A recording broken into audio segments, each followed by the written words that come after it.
எந்த பக்கம் திரும்பினாலும் அந்த காஃபி ஷாப்பில் தானே நாங்கள் போய் உட்காருவோம், அங்கே தானே வாக்கிங் போவோம், இங்கே தானே சண்டை போட்டோம், மழை வரும்போது இங்கே தானே உட்காந்தோம். இதெல்லாம் வேண்டாம். Relationship is over.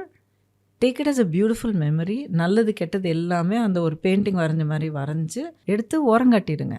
அப்புறமா ரிகவர் ஆகி நல்ல ஸ்ட்ராங்காக இருந்து எந்த ஒரு பிரச்சனையும் இல்லாமல் எடுத்து பார்த்துட்டு அப்புறம் எல்லாத்தையும் யூனோ மறுபடியும் நினைவுபடுத்திக்கிட்டு சந்தோஷமாக சிரிச்சு கிரிச்சு அப்போ நீங்கள் இது பண்ணிக்கலாம். பட் இப்போதைக்கு if you can change your place, go somewhere, break எடுங்க.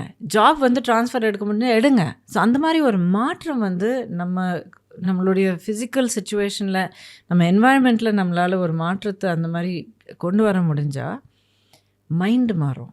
ஓகே, நம்ம காலையில் எழுந்திரிச்சு பார்க்குற ஃபேஸஸ் புதுசாக இருந்தால் நம்மளுடைய ரெஸ்பான்சஸ் புதுசாக இருக்கும்.